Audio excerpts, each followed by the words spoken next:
লোকমুখে শোনা যায় যে কোনো ব্যক্তির প্রকৃত মূল্য তার অর্থের থলি দিয়ে নয়, তার মানসিকতার গভীরতা দিয়ে নিরূপিত হয়।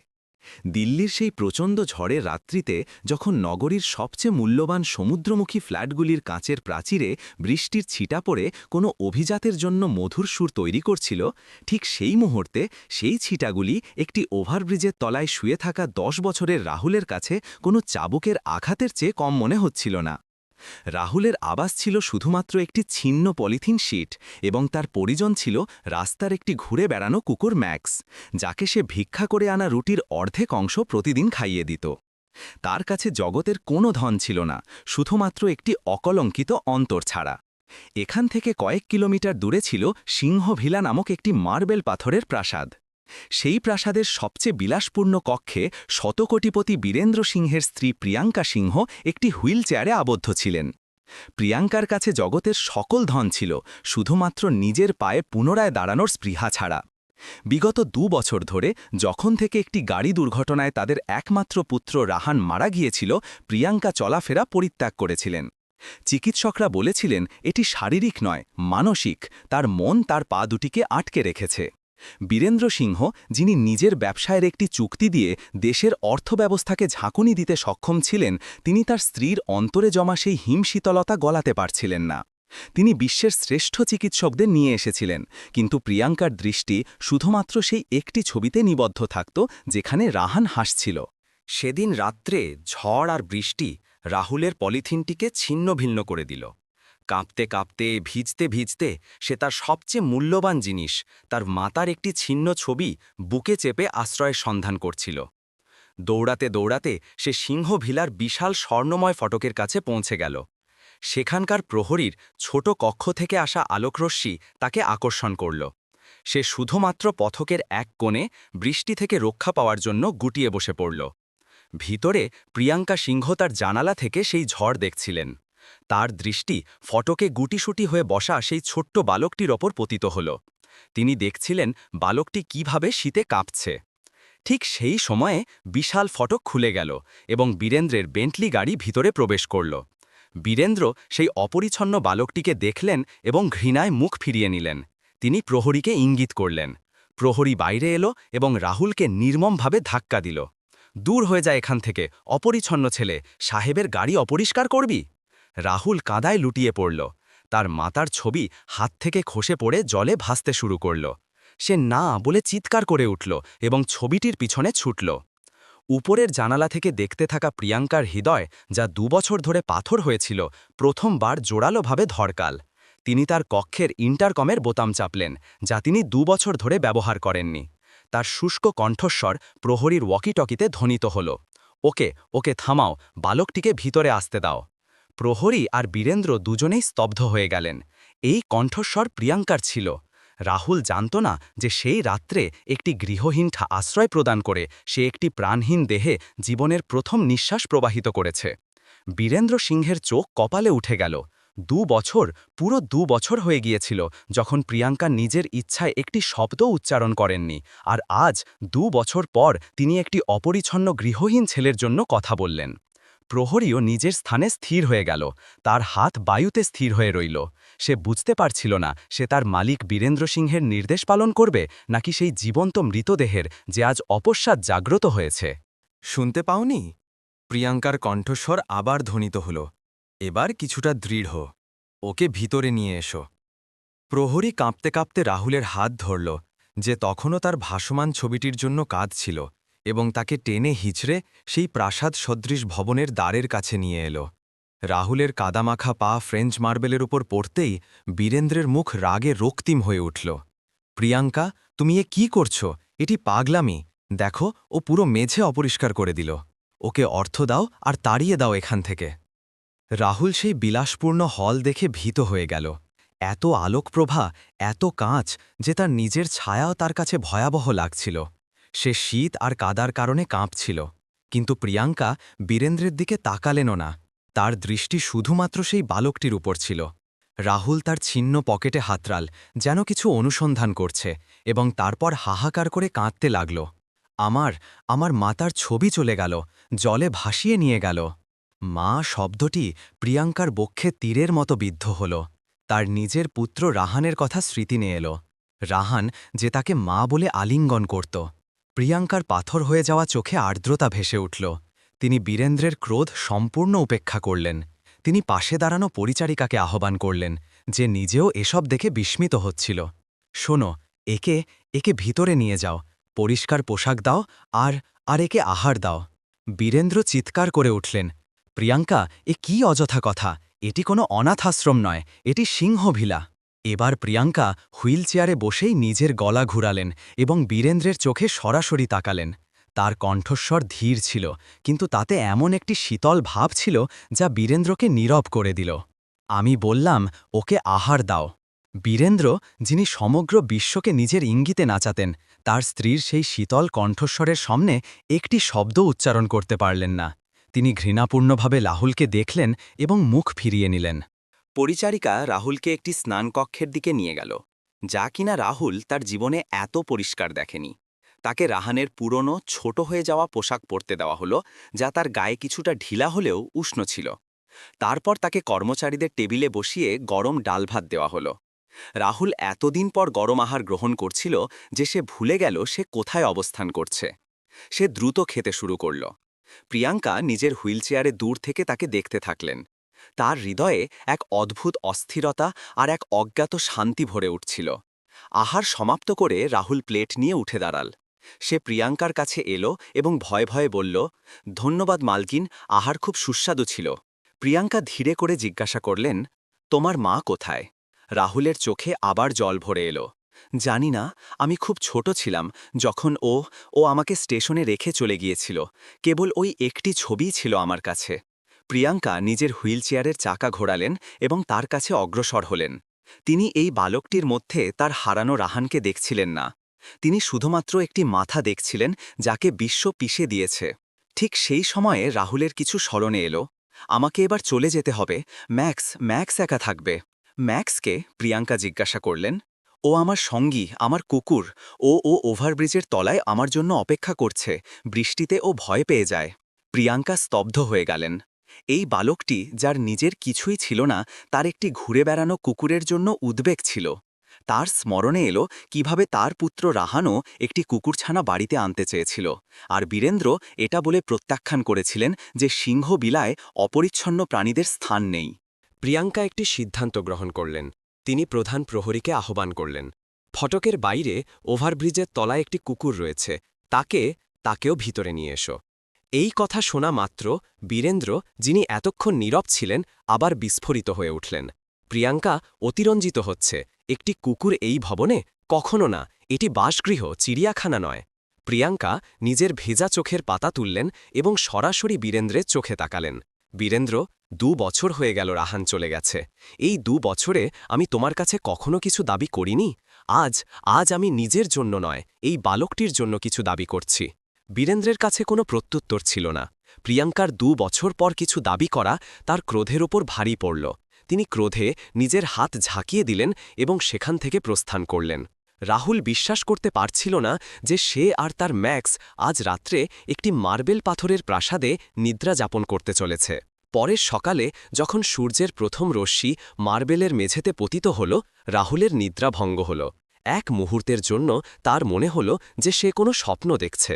সে নরম গদির শয্যায় ছিল, যা সম্ভবত কর্মচারীদের কোয়ার্টারের ছিল, কিন্তু রাহুলের জন্য তা কোনো রাজার শয্যায় চেয়ে কম ছিল না।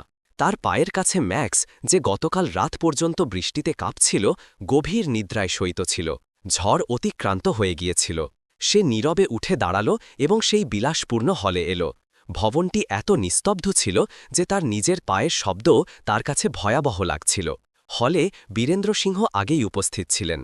তিনি একটি মূল্যবান স্যুট পরিহিত ছিলেন, হাতে কফির কাপ ছিল, আর তিনি খবরের কাগজের ব্যবসায়িক পাতায় দৃষ্টি রেখেছিলেন। তার দৃষ্টি যেই রাহুলের উপর পতিত হল, যে গতরাতের সেই ঢিলেঢালা পোশাকে কোনো ইঁদুরের মতো ভয়ে দাঁড়িয়েছিল, বীরেন্দ্রের মুখ আবার ঘৃণায় ভরে গেল। ওহ, তুমি জাগ্রত হয়েছ, বীরেন্দ্র শীতল স্বরে বললেন। তিনি নিজের পকেট থেকে মানিব্যাগ বের করলেন এবং কয়েক হাজার টাকার নোট বের করে রাহুলের দিকে নিক্ষেপ করলেন। নোটগুলি রাহুলের পায়ের কাছে এসে পড়ল। এই নাও, বীরেন্দ্র বললেন, তোমার রাতভর আশ্রয়ের ভাড়া। আর এবার দূর হয়ে যাও এখান থেকে। আর হ্যাঁ, তোমার ওই অপরিচ্ছন্ন কুকুরটিকেও সঙ্গে নিয়ে যেও। রাহুল সেই নোটগুলির দিকে তাকালো, তারপর বীরেন্দ্রের দিকে। তার চোখে লোভ নয়, শূন্যতা ছিল। টাকা তার কাছে কেবল কাগজের টুকরো ছিল। সে ঝুঁকল, নোটগুলি তুলল এবং সেগুলি ফিরিয়ে বীরেন্দ্রের টেবিলে রাখল। আমার অর্থ চাই না সাহেব, সে ক্ষীণ কণ্ঠে বলল। আমার শুধু আরেকটু রুটি মিলতে পারে। ম্যাক্সেরও ক্ষুধা পেয়েছে। বীরেন্দ্রের অহংকার এই কথায় আরও প্রজ্বলিত হয়ে উঠল যে একজন ভিক্ষুক তার অর্থ ফিরিয়ে দিয়েছে। তোমার এত সাহস, তুমি আমার সঙ্গে প্রতিযোগিতা করবে? তিনি প্রহরীকে আহ্বান করতে যাচ্ছিলেন, ঠিক সেই সময়ে পিছন থেকে একটি কণ্ঠস্বর এলো। ও কোথাও যাবে না। প্রিয়াঙ্কা তার হুইল চেয়ারে বসেছিলেন। আজ 2 বছরে প্রথমবারের মতো তিনি তার নার্সকে তাকে প্রস্তুত করতে অনুমতি দিয়েছিলেন। তার চুল সুসজ্জিত ছিল। তার মুখ তখনও বিবর্ণ ছিল, কিন্তু তার চোখগুলি জীবন্ত লাগছিল। বীরেন্দ্র কটাক্ষ করলেন, প্রিয়াঙ্কা, এই নাটক বন্ধ করো, ঝড় সমাপ্ত হয়ে গেছে। এই বালকটির স্থান রাস্তায়, আমাদের ভবনে নয়। আমি বললাম ও এখানেই থাকবে। প্রিয়াঙ্কা দৃঢ়তার সঙ্গে বললেন, কোন অধিকারে? আমি তোমাকে চিড়িয়াখানা খোলার অনুমতি দেইনি। বীরেন্দ্র চিৎকার করলেন। প্রিয়াঙ্কা বীরেন্দ্রকে উপেক্ষা করলেন। তার চোখ সেই কোণে গেল যেখানে ম্যাক্স এবার জাগ্রত হয়েছিল এবং প্রিয়াঙ্কার হুইল চেয়ারের কাছে এসে লেজ নাড়াচ্ছিল। তারপর প্রিয়াঙ্কার চোখ সেই বড় কাচের জানালা দিয়ে বাইরের জনশূন্য ছাদের উদ্যানের দিকে গেল। সেই উদ্যান, সেটা রাহানের উদ্যান ছিল। রাহানের চলে যাওয়ার পর প্রিয়াঙ্কা কাউকে সেখানে প্রবেশ করতে দেননি। এখন তা সম্পূর্ণরূপে শুষ্ক হয়ে গিয়েছিল। ও কাজ করবে, প্রিয়াঙ্কা বললেন। বীরেন্দ্র হাসলেন। কাজ? এই 10 বছরের বালক কি কাজ করবে? আমার জুতো পালিশ করবে? না, প্রিয়াঙ্কা রাহুলের দিকে তাকিয়ে বললেন, ও আমার উদ্যানের যত্ন নেবে। যে গাছগুলি মরে গেছে সেগুলিতে জল দেবে। আর প্রিয়াঙ্কা একটি গভীর নিঃশ্বাস গ্রহণ করলেন। তিনি তার নার্সের দিকে তাকালেন। রিনা, তুমি যেতে পারো। নার্স বিস্মিত হয়ে গেলেন। বিগত 2 বছর ধরে সে এক ছায়ার মতো প্রিয়াঙ্কার সঙ্গে ছিল। প্রিয়াঙ্কা তাকে প্রস্থান করতে বললেন এবং তারপর রাহুলের দিকে তাকালেন। আর আজ থেকে তুমি আমার হুইল চেয়ার ঠেলবে। এটি ছিল একটি বিস্ফোরণ। বীরেন্দ্র স্তম্ভিত হয়ে গেলেন। এই হুইল চেয়ার প্রিয়াঙ্কার কবচ ছিল, তার কারাগার ছিল। তিনি আজ পর্যন্ত কাউকে সেটি স্পর্শ করতে দেননি, শুধুমাত্র রিনা ছাড়া। আর আজ তিনি এই দায়িত্ব একটি রাস্তার বালককে প্রদান করছেন। রাহুল, যে এসব কিছুই বুঝতে পারছিল না, সে শুধুমাত্র এইটুকু বুঝল যে সে একটি কাজ প্রাপ্ত করেছে। সে অবিলম্বে হুইল চেয়ারের পিছনে গেল। হ্যান্ডেল তার কাঁধ পর্যন্ত পৌঁছাচ্ছিল। ঠিক সেই সময়ে ম্যাক্স সূর্যের আলো দেখে ঘেউ ঘেউ করতে করতে ছাদের দ্বারের দিকে ছুটল। রাহুলের মুখে, যা এতক্ষণ ভয়ে কুঁকড়েছিল, একটি সত্যিকারের হাসি এলো। দেখুন মেম সাহেব, ম্যাক্স রোদ পেয়ে গেছে। চলুন, আমরাও ওখানে যাই, আপনার উদ্যানে। সে নিজের সমস্ত শক্তি প্রয়োগ করল। হুইলচেয়ার নড়ল। হুইলচেয়ার নড়তেই প্রিয়াঙ্কার ভারসাম্য বিঘ্নিত হয়ে গেল। তিনি ঘাবড়ে গিয়ে নিজের 2 বছরের অভ্যাসের বিপরীতে হুইল চেয়ারের চাকা জোরে ধরে ফেললেন, নিজেকে অগ্রসর হতে সাহায্য করার জন্য। 1 সেকেন্ডের জন্য সব কিছু স্থির হয়ে গেল। প্রিয়াঙ্কা নিজের হাতের তালু দেখছিলেন, যা নড়েছে। বীরেন্দ্র নিজের স্ত্রীকে দেখছিলেন, যিনি নড়েছেন। রাহুল এসব জানত না। সে আবার ধাক্কা দিল এবং হুইল চেয়ার ধীরে ধীরে সেই উদ্যানের দিকে অগ্রসর হতে লাগল, যেখানে 2 বছর ধরে মৃত্যুর নীরবতা বিরাজমান ছিল। হুইল চেয়ারটি সেই জনশূন্য উদ্যানের মাটিকে স্পর্শ করতেই প্রিয়াঙ্কা সিংহের নিঃশ্বাস স্থির হয়ে গেল। এটি সেই স্থান ছিল না যা তিনি পরিত্যাগ করেছিলেন। এটি ছিল একটি সমাধিক্ষেত্র। রাহানের হাতে রোপিত গাঁদা গাছগুলি শুষ্ক হয়ে কালো হয়ে গিয়েছিল। সেই ছোট দোলনা, যেখানে রাহান বসে হাসত, তার শিকলগুলিতে জং ধরে গিয়েছিল। বায়ুতে ফুলের সুগন্ধের পরিবর্তে পচা গন্ধ আর মৃত্যুর গন্ধ ছিল। এই উদ্যান প্রিয়াঙ্কার হৃদয়ের দর্পণ ছিল, উদাসীন, জনশূন্য এবং প্রাণহীন। তার আঙ্গুলগুলি হুইল চেয়ারের হ্যান্ডেলে চেপে গেল। 2 বছরের চেপে রাখা যন্ত্রণা, সেই সব স্মৃতি এক বন্যার মতো তার ওপর চেপে বসতে লাগল। তার চোখ বন্ধ হতে লাগল। তিনি আবার তার সেই অন্ধকার খোলসে প্রত্যাবর্তন করছিলেন। বীরেন্দ্র, যিনি দাঁড়ে দাঁড়িয়ে এই নাটক দেখছিলেন, তার ঠোঁটে একটি নিষ্ঠুর হাসি ভেসে উঠল। আমি বলেছিলাম, সে মনে মনে বিড়বিড় করল। এটি পাগলামি, ও এই আঘাত সহ্য করতে পারবে না। তিনি নার্সকে আহ্বান করার জন্য ফিরলেন, যাতে এই খেলা সমাপ্ত করা যায়। ঠিক সেই সময়ে রাহুল হুইল চেয়ার ছাড়িয়ে দিল। সে সেই ধ্বংসস্তূপের মধ্যে ছুটল। তার চোখ সেই বিনাশের ওপর ছিল না। তার চোখ জীবন অনুসন্ধান করছিল, আর তারপর সে সেটি দেখল। এক কোণে টবের ভাঙা ফাকল থেকে উঁকি মারছে একটি ছোট প্রায় মৃতপ্রায় তুলসী গাছ। মেম সাহেব দেখুন, রাহুল আনন্দে চিৎকার করে উঠল। এটি এখনও জীবিত, শুধুমাত্র একটু জল প্রয়োজন। প্রিয়াঙ্কা চোখও খোলেননি। তিনি রাহানের দোলনার দিকে স্থির দৃষ্টিতে তাকিয়েছিলেন, তার স্মৃতিতে নিমগ্ন ছিলেন। রাহুল অনুভব করল যে মেম সাহেব দুঃখিত। সে সেই দুঃখের কারণ জানত না, কিন্তু সে দুঃখের ভাষা চিনত। সে জানত যে যখন কেউ এত দুঃখিত হয়, তখন তাকে তিরস্কার বা প্রশ্ন করার নয়, একটি কাজ প্রদানের প্রয়োজন হয়। সে ছুটল, একটি পুরনো ধুলো ভরা জলের ওয়াটারিং ক্যান তুলল। পাশের কল থেকে, যা তখনও চালু ছিল, তাতে অর্ধেক জল ভরল। ক্যানটি তার ছোট হাতের জন্য খুব ভারী ছিল। সে সেটি টেনে নিয়ে প্রিয়াঙ্কার হুইল চেয়ারের কাছে এলো। ম্যাম সাহেব, সে হাঁপাতে হাঁপাতে বলল, ধরুন, এতে জল ঢালুন, আমার হাত ওখানে পৌঁছাচ্ছে না। বীরেন্দ্র, যিনি এসব দেখছিলেন, অগ্রসর হয়ে এলেন। বন্ধ করো এই অযথা কথা, প্রিয়াঙ্কা, ভিতরে চলো। কিন্তু প্রিয়াঙ্কা বীরেন্দ্রকে শুনলেন না। তিনি রাহুলের কণ্ঠস্বর শুনেছিলেন। তিনি ধীরে ধীরে চোখ খুললেন। তার ঝাপসা দৃষ্টি রাহুলের নিষ্পাপ, ঘামে ভেজা মুখের ওপর পতিত হল, আর তারপর সেই জলের ক্যানটির ওপর, জল যা জীবন প্রদান করে। ধরুন না ম্যাম সাহেব, রাহুল আবার জোর দিল, যেন সে কোনো খেলায় লিপ্ত। গাছটা মরে যাবে, মরে যাবে। এই শব্দটি প্রিয়াঙ্কার কানে ধ্বনিত হল। তিনি তার ডান হাতটি দেখলেন।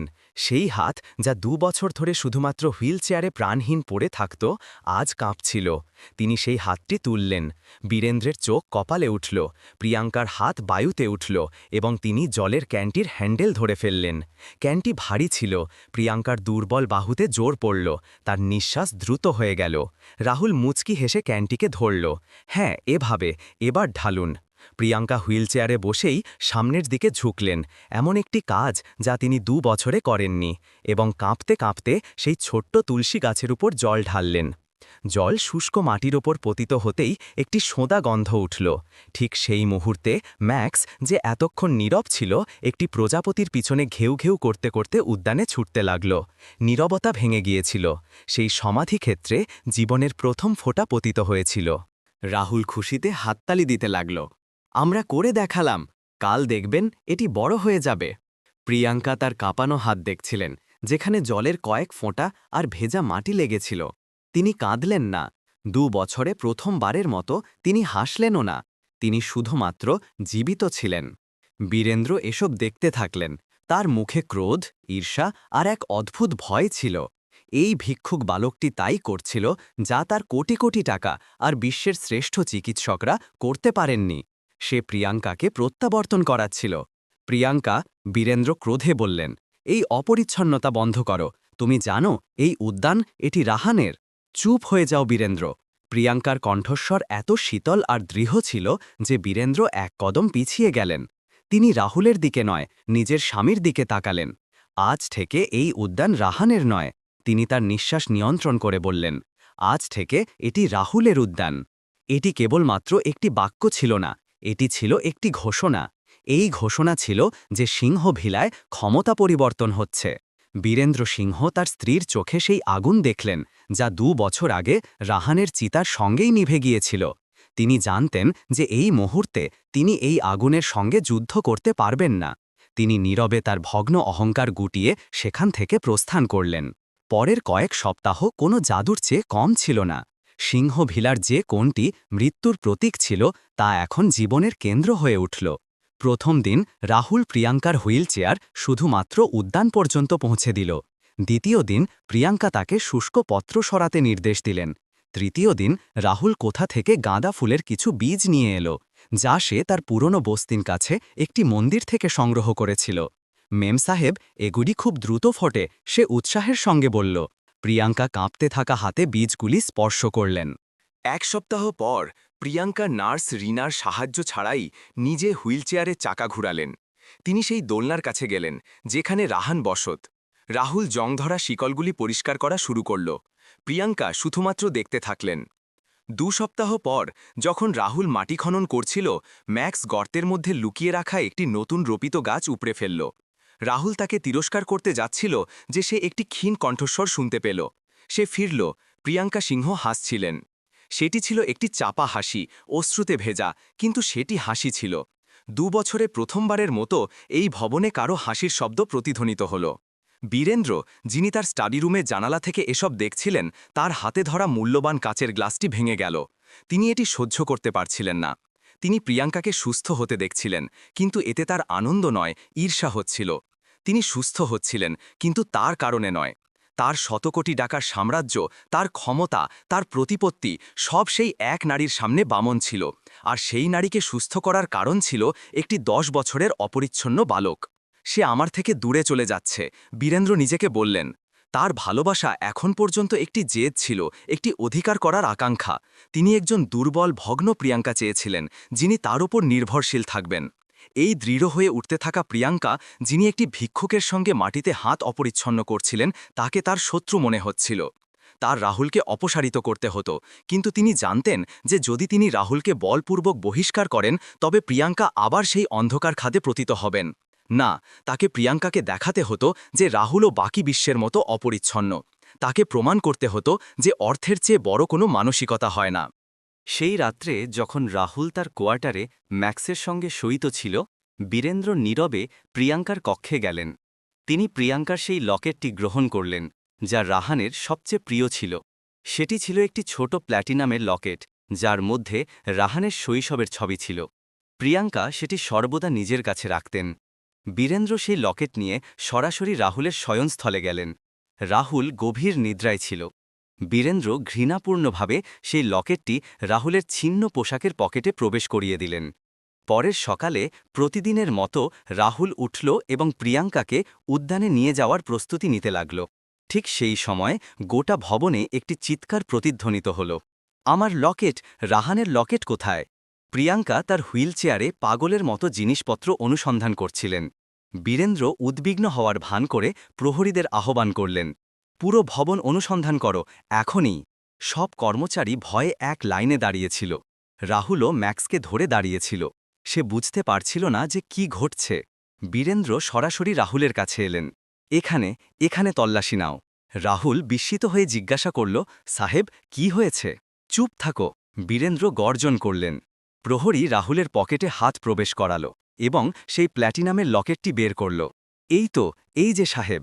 এক মুহূর্তের জন্য উদ্যানে ফোটা রোদও কালো হয়ে গেল। রাহুলের মুখ বিবর্ণ হয়ে গেল।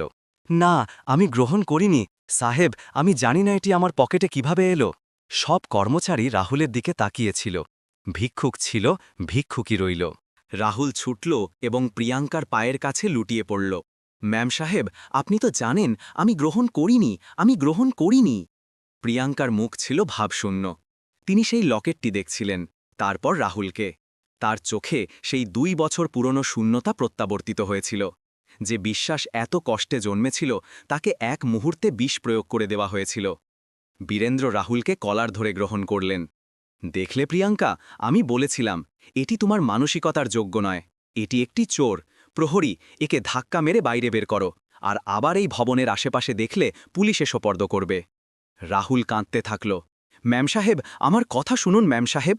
কিন্তু প্রিয়াঙ্কা নিজের হুইলচেয়ার ঘুরিয়ে নিলেন। তিনি সেই বালকটির দিকে পৃষ্ঠ প্রদর্শন করলেন, যে তাকে হাসতে শিক্ষা দিয়েছিল। আজ তিনি বধির হয়ে গিয়েছিলেন। প্রিয়াঙ্কা সিংহ পাথরের মূর্তির মতো বসে রইলেন। তার চোখ সেই লকেটের ওপর স্থির ছিল।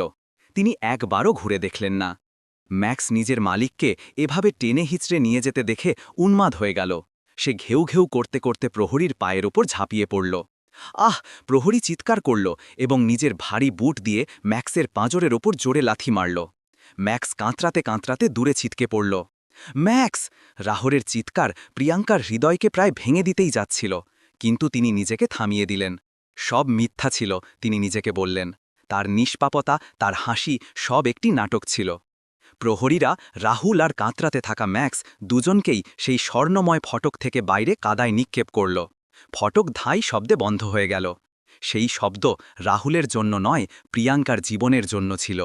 সিংহভিলায় আরও একবার সেই 2 বছর পুরনো শোকভরা নীরবতা নেমে এল। বীরেন্দ্র সিংহ তার বিজয়ের উৎসব পালন করছিলেন। তিনি প্রিয়াঙ্কার হুইলচেয়ার গ্রহণ করলেন এবং তাকে আবার তার অন্ধকার কক্ষের দিকে নিয়ে যেতে লাগলেন। দেখলে প্রিয়াঙ্কা, তিনি খুব সহানুভূতিপূর্ণ স্বরে বললেন, আমি তোমাকে বলেছিলাম এই বিশ্ব বিশ্বাসের যোগ্য নয়।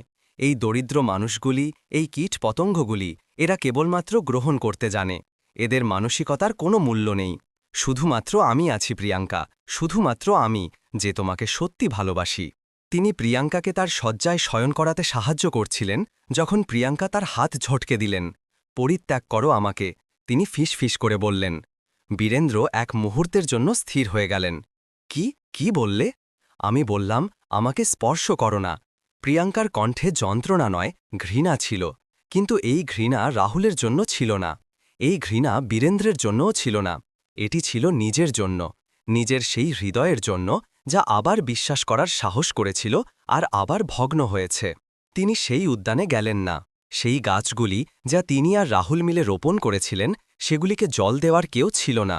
নার্স রিনা চেষ্টা করল, কিন্তু প্রিয়াঙ্কা তাকে থামিয়ে দিলেন। থাক, ওদেরও মরে যেতে দাও। সব জীবিত জিনিসকেই মরে যাওয়া উচিত। উদ্যান, যা জীবন নিয়ে হেসে উঠেছিল, এক সপ্তাহের মধ্যে আবার শুষ্ক হতে লাগল। গাদার ছোট চারাগুলি, যা ফুটতে যাচ্ছিল, শুষ্ক হয়ে গেল। কিন্তু এইবার প্রিয়াঙ্কার ভেঙে পড়া অন্যরকম ছিল। আগে তিনি দুঃখে নিমগ্ন হয়েছিলেন, এবার তিনি ক্রোধে জ্বলছিলেন। তিনি তার কক্ষে বন্দী রইলেন, সেই লকেট হাতে নিয়ে। তিনি বারবার সেই সকালের কথা চিন্তা করতেন। লকেট তার ড্রয়ারে ছিল। রাহুল সকালে উঠে সরাসরি উদ্যানের দ্বারে এসেছিল। সে তার কক্ষে আসেনি। তাহলে লকেট তার পকেটে কিভাবে পৌঁছাল? এই প্রশ্ন একটি কীটের মতো তার মস্তিষ্ককে কুড়ে খাচ্ছিল। তিনি বীরেন্দ্রের মুখ স্মরণ করতেন, তার উদ্বিগ্ন হওয়া, তার প্রহরীকে সরাসরি রাহুলের তল্লাশি নেওয়ার নির্দেশ দেওয়া। এসব কত সঠিক ছিল, যেন তার আগে থেকেই জানা ছিল যে লকেট কোথায় মিলবে। ওদিকে রাস্তায় রাহুলের হৃদয়ও ভগ্ন হয়ে গিয়েছিল। তাকে প্রাসাদ থেকে বহিষ্কার করা হয়েছে, এই দুঃখ তার ছিল না। তার দুঃখ ছিল যে মেম সাহেব তাকে চোর মনে করলেন। সে তার ছিন্ন পলিথিনের তলায় ম্যাক্সকে আদর করতে থাকল, যার পাঁজরে তখনও যন্ত্রণা হচ্ছিল। সব ওই সাহেবের জন্য হয়েছে ম্যাক্স, সে রাত্রির অন্ধকারে ফিস করে বলল। উনি আমাকে ফাঁসিয়েছেন, আর মেম সাহেব আমাকে বিশ্বাস করলেন না।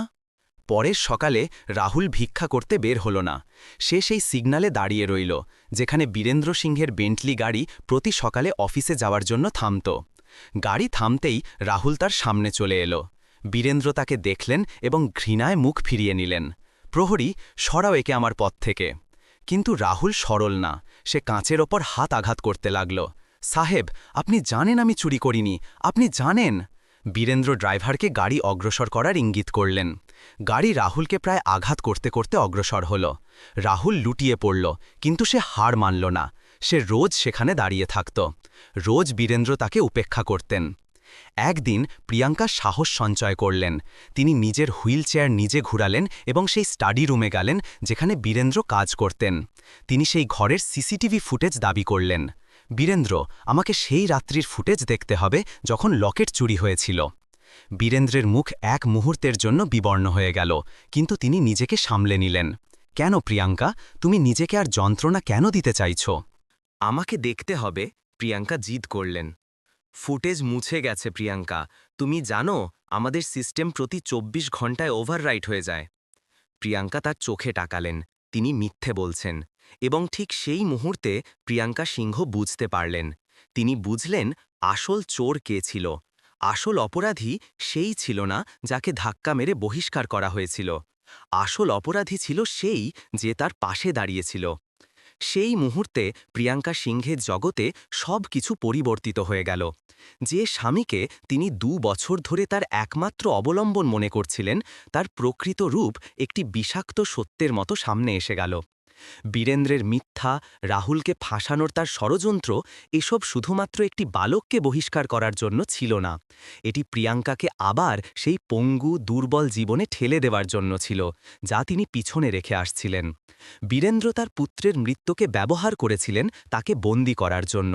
আর যখন তিনি সেই বন্দিদশা থেকে বেরোতে শুরু করলেন, তখন তিনি একটি নিষ্পাপকে ব্যবহার করে তাকে আবার সেই অন্ধকারে নিক্ষেপ করলেন। প্রিয়াঙ্কা সিংহের দুঃখ, যা ২ বছর ধরে তার পায়ের শিকলের মতো পড়েছিল, তা গলে গেল। আর তার স্থানে এমন একটি আগুন প্রজ্বলিত হয়ে উঠল, যা বীরেন্দ্রের সম্পদও নিভাতে পারত না। এই ক্রোধ ন্যায় বিচারের আগুন ছিল। তিনি নীরব রইলেন। তিনি বীরেন্দ্রকে জানালেন না যে তিনি তার মিথ্যা ধরে ফেলেছেন। তিনি ২ দিন তার কক্ষে রইলেন, কিন্তু এবার তিনি কাঁদছিলেন না, তিনি চিন্তা করছিলেন, তিনি তার অন্তরের সেই শক্তিকে সংগ্রহ করছিলেন যা তিনি বিস্মৃত হয়ে গিয়েছিলেন। তৃতীয় দিন সিংহভিলায় একটি খুব বড় চ্যারিটি পার্টি আয়োজিত হয়েছিল। বীরেন্দ্র সিংহ নগরীর সবচেয়ে বড় ব্যবসায়ী আর রাজনীতিবিদদের সামনে নিজের উদারতার ভান করতে যাচ্ছিলেন। পুরো ভবন আলোয় ঝলমল করছিল। বীরেন্দ্র তার অতিথিদের মাঝে দাঁড়িয়েছিলেন, হাতে শ্যাম্পেনের গ্লাস। তিনি একটি আবেগপূর্ণ ভাষণ প্রদান করছিলেন। বন্ধুরা, সমাজের প্রতি আমাদেরও কিছু দায়িত্ব রয়েছে। আমাদের সেই মানুষদের সাহায্য করা উচিত যারা দুর্বল। ঠিক সেই সময়ে হলের বিশাল দ্বার খুলে গেল। সবার দৃষ্টি সেই দিকে ফিরল। নার্স রিনা দ্বারে দাঁড়িয়েছিলেন এবং তার পিছনে প্রিয়াঙ্কা সিংহ ছিলেন। তিনি হুইলচেয়ারে ছিলেন না, তিনি নিজের পায়ে দাঁড়িয়েছিলেন। তিনি কাঁপছিলেন। তার একটি হাত রিনার কাঁধে ছিল, কিন্তু তিনি দাঁড়িয়েছিলেন। 2 বছরে প্রথমবারের মতো তিনি তার হুইলচেয়ার পরিত্যাগ করেছিলেন। গোটা হলে নীরবতা নেমে এলো। সঙ্গীত স্থির হয়ে গেল। বীরেন্দ্রের হাত থেকে গ্লাস খসে মেঝেতে পড়ল এবং ছপাক শব্দ হল।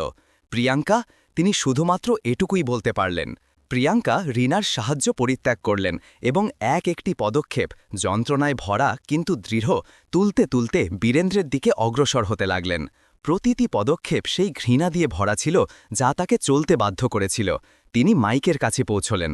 তিনি তার কাঁপানো হাতে মাইক গ্রহণ করলেন।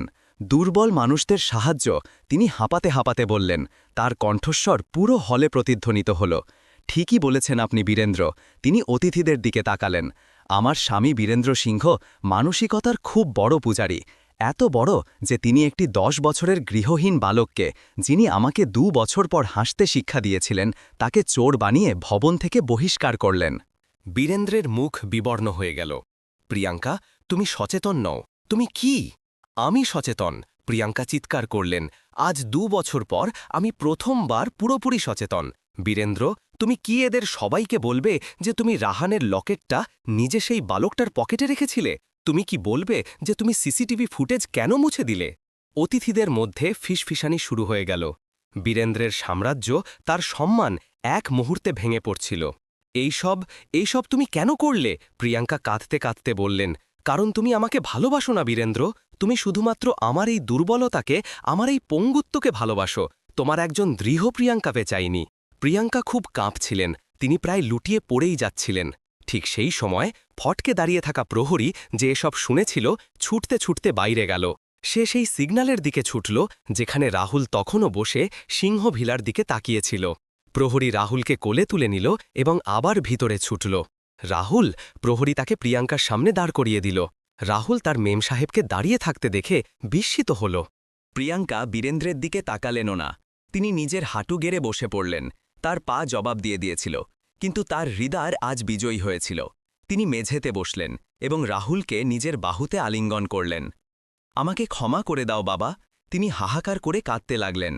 আসল চোর তুমি ছিলে না, আসল অন্ধ আমি ছিলাম। আমি তোমাকে বিশ্বাস করিনি। রাহুলও কাঁদতে লাগল। না মেম সাহেব, আপনি দাঁড়িয়ে গেছেন, আপনি সুস্থ হয়ে গেছেন। প্রিয়াঙ্কা রাহুলের চোখের জল মুছে দিলেন।